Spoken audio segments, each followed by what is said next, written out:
Hey guys, welcome back to We Watched Movie. I am Mike, and this is 7 monster movies coming out this year in 2025. And at the end, we'll talk about a couple that are coming in 2026, 2027 as well. Now, some of these are universal classic monster movies, vampires and the like, and others are just good old monster movies. Some of them are even brand new monsters. First up, The Gorge, coming out on February 14th, which is relatively soon on Apple TV+. This doesn't look like a monster movie on its surface, but when you watch the trailer, you realize quickly that it very much could be. The synopsis is 2 highly trained operatives become close after being sent to protect opposite sides of a mysterious gorge. When an evil emerges, they must work together to survive what lies within. It's directed by Scott Derrickson, Exorcism of Emily Rose, The Black Phone. Miles Teller's in the movie, Anna Taylor-Joy, and they're both working for their respective sides on each side of a mountain. You kind of have this Dawn of the Dead thing where they're communicating via writing to each other, and it's sort of a love story, but in the midst, they're both guarding this gigantic crack in the world, and they're saying, we're not guarding things from going in it, we're guarding what's coming out of it, which in the trailer they hint at is pure evil from hell. And then you see this one shot of this foot that's like a monstrous foot. You hear the growls and whatnot, so we don't know, they don't reveal it, which is kind of cool in a Cloverfield-esque way. We'll see what it turns out to be. It's one of those things where you immediately go, CGI is probably going to ruin this, isn't it? We'll see, I don't know. Next up on March 28th, we have Death of a Unicorn. Paul Rudd and Jenna Ortega are father and daughter, and they hit a fucking unicorn on their way to a wilderness retreat with a bunch of rich people. There's definitely Ready or Not vibes with this. You can tell it looks pretty funny. The unicorns are barely shown, and when they are, the CGI looks really terrible. I don't know how good the movie's going to end up being because of that, but it looks like these unicorns murder the living shitholes out of people, which could be really fun at the end of the day. And yeah, I think a murderous unicorn counts as a monster film, but if you need something more solidified than that, let's go there. Let's go straight to the real thick shit. Let's get into Frankenstein in 2025. This is coming to Netflix, which is weird because it feels like it should be a theatrical film, but neither here nor there. A trailer hasn't come out for this yet, but the tagline is Dr. Pretorius tracks down Frankenstein's monster, who is believed to have died in a fire 40 years before, in order to continue the experiments of Dr. Victor von Frankenstein. The movie's directed by Guillermo del Toro. It stars Mia Goth, Ralph Ineson, Oscar Isaac, Christoph Waltz, and Jacob Elordi is going to play the monster in the movie. Look, the cast is insane. That's right up Del Toro's butthole. That's not the way I meant to say that. That's probably going to be amazing and the exact kind of vibe people want with a film like that. Another movie that sticks with the classic monsters that doesn't quite have a release date yet is Dracula, A Love Tale, coming in 2025 at some point.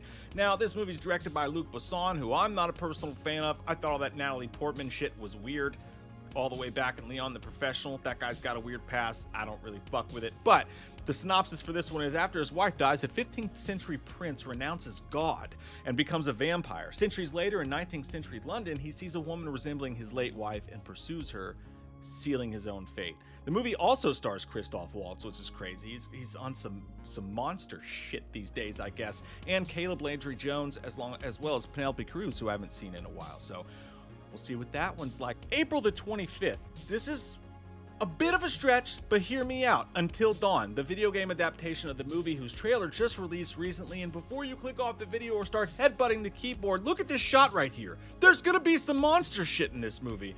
So in the movie, they already said it's not going to be directly based off the story of the game, which has some people upset, but that trailer rocked shit. I gotta say that. And basically, the way I take it as a person who didn't play the game is these people who are going to experience a different horror movie night by night, and they keep getting killed off in different horror genres night by night for whatever reason. And obviously there's going to be a fucking monster in it. Not just that kind of monster, but clearly other kind of monsters as well. And the makeup and the way it's shot looks really good on this. And it's directed by Pony Smasher David Sandberg, who directed Lights Out, who's done some pretty cool shit in horror in his short so far career. It also stars Peter Stormare, who's fucking amazing. Also, David Sandberg did say it was going to be the goriest movie of his career to this point. It looks fucking cool. On Christmas 12/25, we have The Anaconda, or Anaconda. I don't know what it's going to be called yet, but it's another Paul Rudd monster movie this year because it stars Paul Rudd, it stars Jack Black, and it stars Steve Zahn, who is totally underrated as a comedian. Super psyched to see him in anything and everything. They released this little clip of Jack Black and Paul Rudd talking about it, and that tells you all you need to know about the tone of the movie. 1 year from now, you're gonna come in the theater. That came out wrong. It's going to be R-rated, it's going to be comedic in tone, but there's still going to be a big giant fucking snake eating people, and from the looks of it, it's going to be an R-rated movie, so could be pretty fun. There's gonna be a big fucking snake! And it's directed by Tom Gormican, who directed The Unbearable Weight of Massive Talent, which was an entertaining-ass movie in itself. On September the 26th, The Bride comes out. This is going to be directed by Maggie Gyllenhaal, starring her brother Jake Gyllenhaal, as well as a crazy cast that features Christian Bale as the monster. Although I will say, I don't know what the deal is with classic movie characters having just super trashy tattoos, but here's a picture from the movie. I still think it's going to be great. Despite that, you want beef? I'll give you beef. Jessie Buckley's going to play the bride in the movie. In 1930s Chicago, Frankenstein asked Dr. Euphronius to help create a companion. They give life to a murdered woman as the bride, sparking romance, police interest, and a radical social change. No trailer yet, but with that cast, maybe it's Maybelline. So that's your 7 monster movies that I know of coming in 2025, but there's some really interesting ones on the other side of that, starting with what we just talked about in our live stream the other day. We had a blast talking about this because it's going to be done in actual 13th century language, which I'll put the link to the video after this because we just had a good time talking about it. But werewolf. Robert Eggers, is he starting his own monster universe? I don't know, but his next movie is going to be Werewolf, and that's going to come on Christmas of 2026. Again, they're going to use actual like 13th century language. It's going to be written by the dude who wrote The Northman, and allegedly it's going to star Ralph Ineson as well, and can't wait to see that shit. Maybe we'll actually get a werewolf in this one, unlike with the Wolfman. What do you guys think? That'd be cool. Also in 2026, really excited about this one, Lee Cronin's next movie. He did Evil Dead Rise recently, The Mummy. Lee Cronin is now going to tackle The Mummy for Blumhouse, so that's basically all we know about it.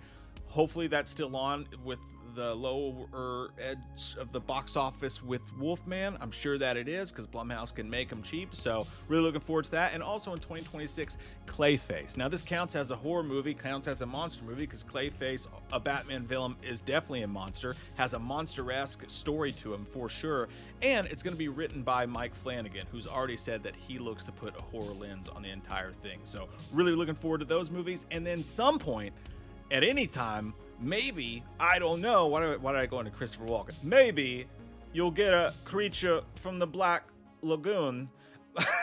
I don't know, but we're supposed to get a Creature of the Black Lagoon movie from James Wan, to be actually directed by James Wan. Not that weird thing they do when they produce it. They say it's from, but it's not. It's another director. Allegedly, this will be directed by James Wan, and that is your monster movie update, guys. We just talked about 15 different movie franchises, horror movie franchises that are coming back in 2025. I'll put that video at the end of this as well. There's a TV show video for that as well. And all your horror movie news, please click subscribe and the bell and all that shit. We're live every Tuesday, Wednesday, and Thursday with the current news. I love your fucking faces. I hope you guys have a great day.